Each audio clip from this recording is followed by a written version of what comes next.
The station had been silent for 300 years.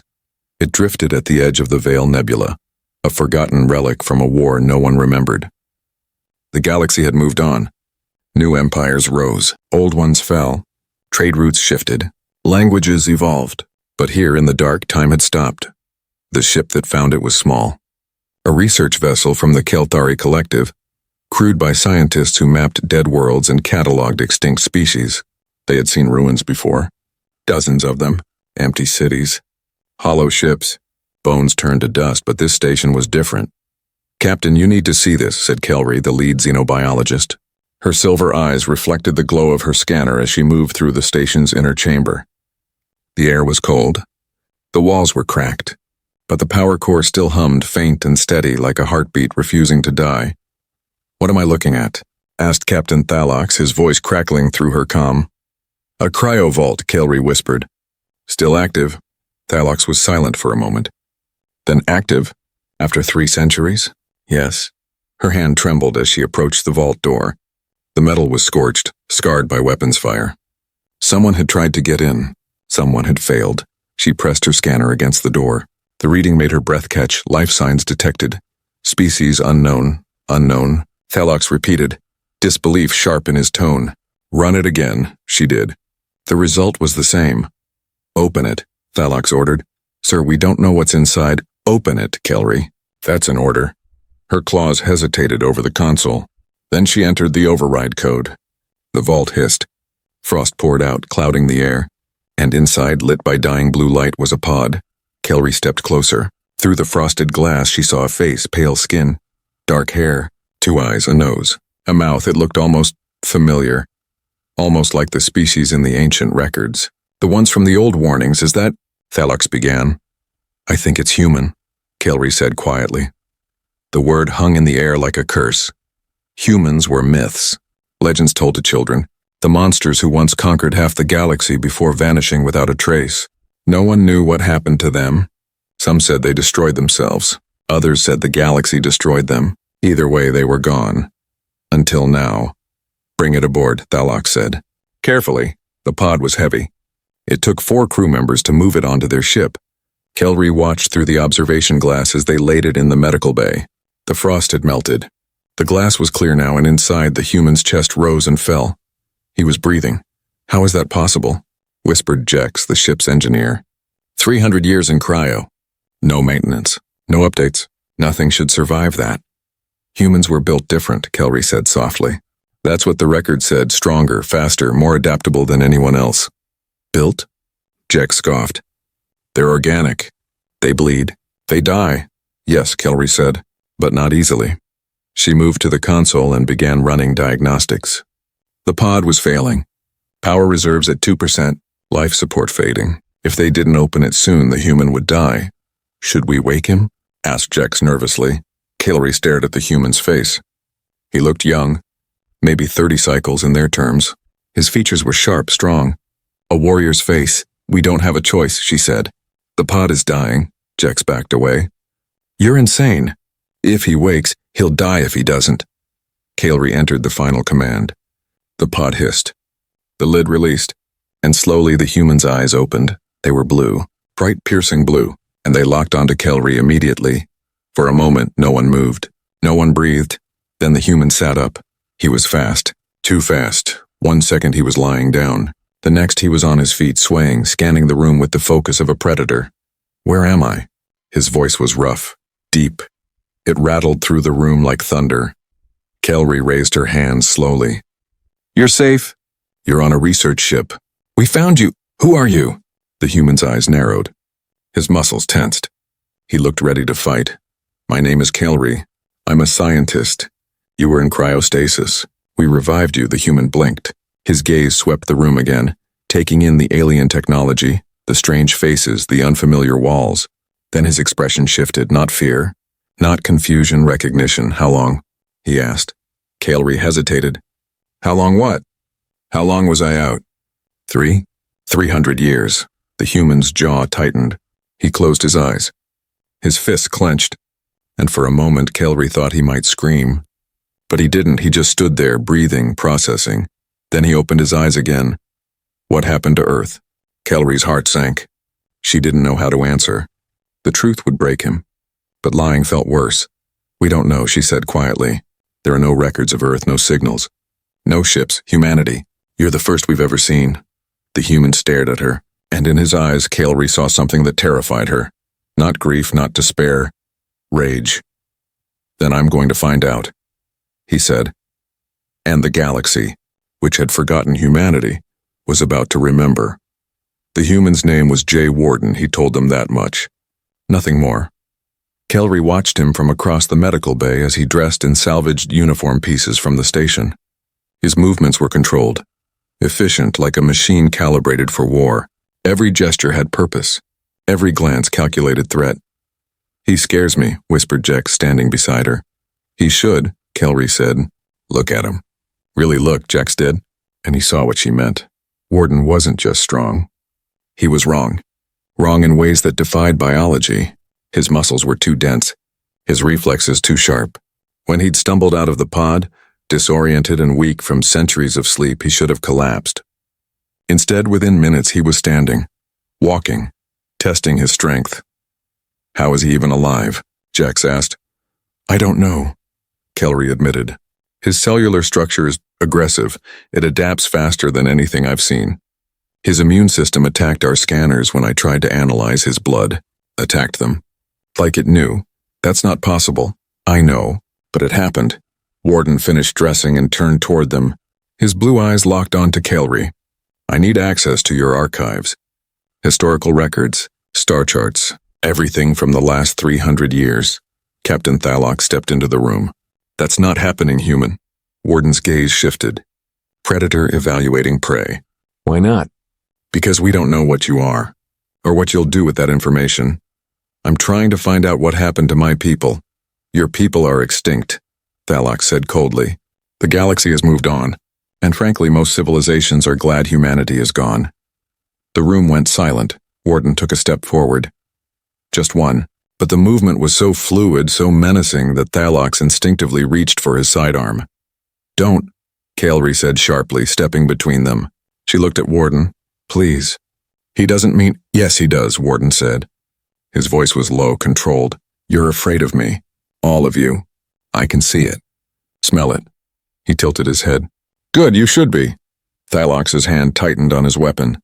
"Is that a threat?" "No," Warden said. "It's a fact. I don't know what happened to my species. I don't know why you found me. But I know one thing, someone put me in that pod for a reason. And I'm going to find out why. Not on my ship, you won't." Warden smiled. "It wasn't friendly. Then I'll find another." Kellery followed Warden to the observation deck. He stood alone, staring out at the stars. Silent. Still. "They're afraid because they don't understand you," she said softly. "They're afraid because they do understand me." Warden replied. "Your captain knows what humans were. What we did, that's why he won't help me." "What did you do?" Warden was quiet for a long moment. "Then we survived. No matter the cost." "That sounds like a threat." "It's a warning." He turned to face her. "Your galaxy forgot us. That means something terrible happened. Something so bad that humanity either fled, hid, or was wiped out. And until I know which, I can't trust anyone." Kellery met his gaze. "Not even me?" "Especially not you," the words stung. But she understood. Trust was a luxury he couldn't afford. Before she could respond, alarms blared. Red lights flooded the corridor. "All hands, battle stations." Thalok's voice boomed through the ship. "Confederation warship inbound. They're hailing us." Warden's expression darkened. "How did they know I'm here?" "Our scans," Kellery whispered, horror dawning. "When we woke you, the pod sent an automatic distress signal. It must have reached Confederation Command," Warden finished. "They've been watching for humans. Why? Because they're the ones who tried to kill us." The warship was massive. 10 times the size of their research vessel, its weapons powered up, energy crackling across its hull. Thalok stood on the bridge, hands trembling. "They're ordering us to surrender the human immediately." "And if we don't?" Kellery asked. "They'll destroy us." Warden stepped onto the bridge. Every head turned. "Don't surrender." "They'll kill me either way, and then they'll kill all of you for reviving me." "How do you know that?" Thalok demanded. "Because that's what I'd do." Warden said simply. Your witnesses, liabilities, they can't let you live. The comm crackled. A cold mechanical voice filled the bridge. This is Confederation Executor Varn. You have violated Galactic Statute 7 Alpha, the prohibition of human revival. Surrender the human and your deaths will be swift. Refuse and we will make examples of you. Thalox looked at Warden, then at Kelry. His expression was torn. I'm sorry, he said quietly, and reached for the comm. Kelry's hand shot out. She grabbed his wrist. Don't, Kelry! They'll kill us anyway. You know they will. Then what do you suggest? We can't fight them. No, Warden said. But I can. Everyone stared at him. Give me access to your systems. Your weapons. Your engines. You don't know our technology, Jex protested. Warden's smile was sharp. I invented half of it. Your FTL drives? Human design. Your shield harmonics? Human theory. Your entire civilization is built on our bones. Now give me the controls or we all die. Thalox hesitated. Then slowly he stepped aside. Warden moved to the command console. His hands flew across the controls faster than any of them could follow. The ship's systems responded instantly. Like they recognized him. Like they'd been waiting. What are you doing? Kelry asked. Something stupid, Warden said. Hold on, the ship lurched. Power surged, and then they were moving, straight toward the warship. You're insane, Thalox shouted. Probably, Warden agreed. But I'm also your only chance. The warship fired.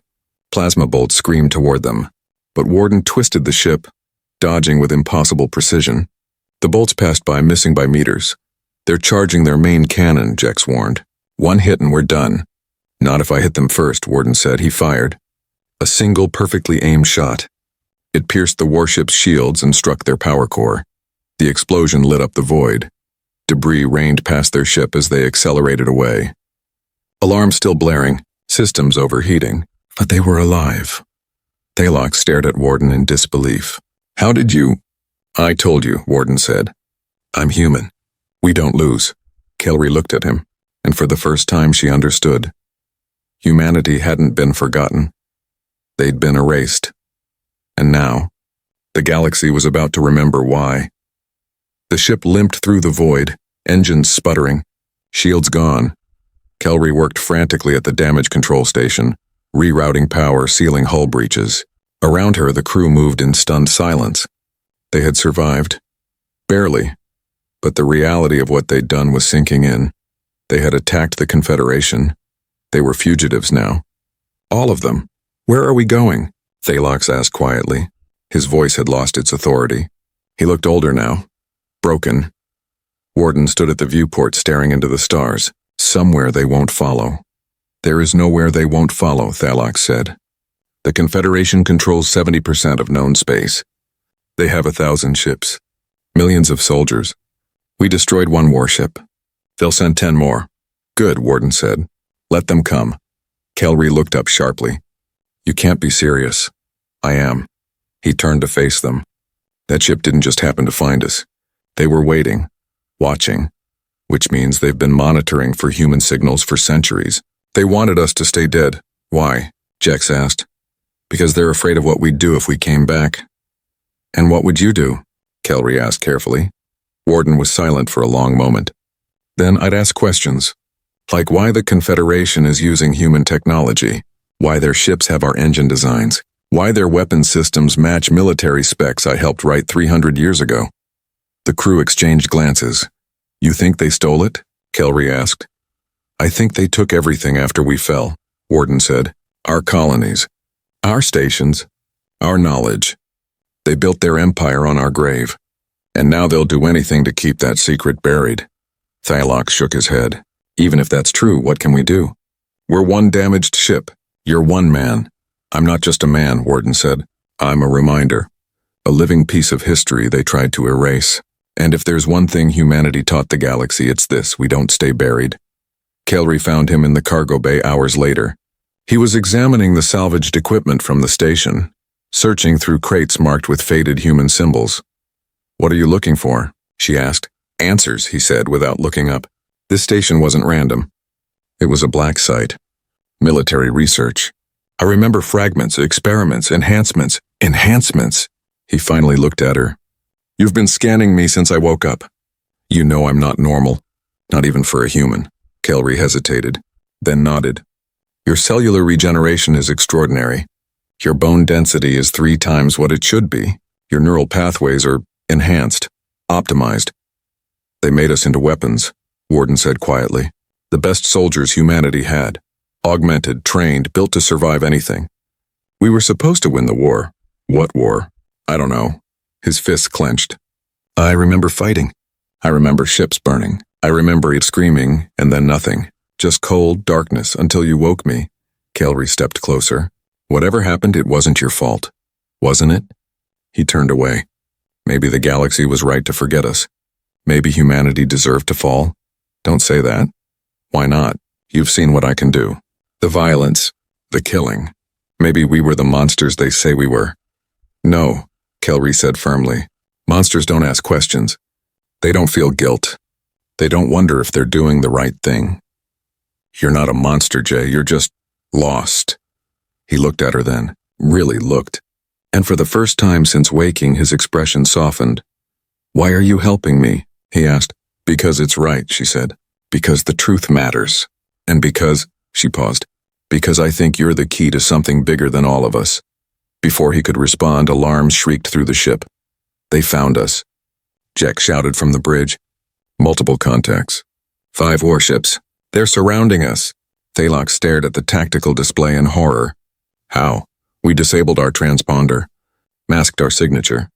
How did they? They've been tracking me, Warden said, striding onto the bridge. My augmentations. They have a biosignature. I'm broadcasting my location just by existing. Then it's over, Thalok said hopelessly. We can't fight 5 warships. No, Warden agreed. But we can outrun them. Our engines are barely functional. Warden moved to the engineering console. His fingers danced across the controls. Not if we bypass the safety limiters. Reroute all power to the FTL core. Override the coolant systems. That'll tear the ship apart. Jax protested, or it'll save us, Warden said. Your choice, the comm crackled. Executor, Varn's voice filled the bridge, cold and absolute. This is your final warning. Surrender the human. You have 60 seconds to comply. Thalox looked at his crew. At Kelry. At Warden. Do it, he said quietly. Warden grinned. Hold on to something. He slammed the override. The ship screamed. Metal groaned. Energy surged. And then they jumped. Space twisted. Colors bled. Reality bent. They emerged light years away in the heart of an asteroid field. The ship was burning, sparking, but they were alive. We did it, Jex whispered in disbelief. We actually did it. Warden collapsed against the console, breathing hard. Kelry rushed to his side. Are you all right? Fine, he said. But she could see the pain in his eyes. The jump had cost him something. The strain on his augmented body was visible now, veins glowing faintly beneath his skin, systems overheating. You're not fine, she said. Your enhancements are degrading. The cryostasis damaged them. You're running out of time. Then we'd better move fast, he said, pushing himself upright. He looked at Thalox. Set course for the Veil Nebula, the station where you found me. There are more answers there. And maybe, he paused, maybe more humans. Kelry's breath caught. You think there are others? I think someone put me in that pod for a reason, Warden said. And I think they're still out there, waiting, watching. He looked out at the stars. And somewhere in the vast darkness he felt it, a pull, a call, a memory stirring. The galaxy moved on, he said softly. But we didn't, we just slept. And now? He turned to face them, his eyes burning with purpose. Now we wake the others. Across the galaxy, in the deepest reaches of forgotten space, hidden stations flickered to life. Cryopods hummed, lights ignited. And one by one, humanity began to stir. The Confederation had tried to erase them, but you can't kill an idea, you can't destroy a legacy, and you can't stop a species that refuses to die, J. Warden, was just the first. The galaxy was about to remember what humanity truly was, not monsters, not myths, survivors, and they were coming home.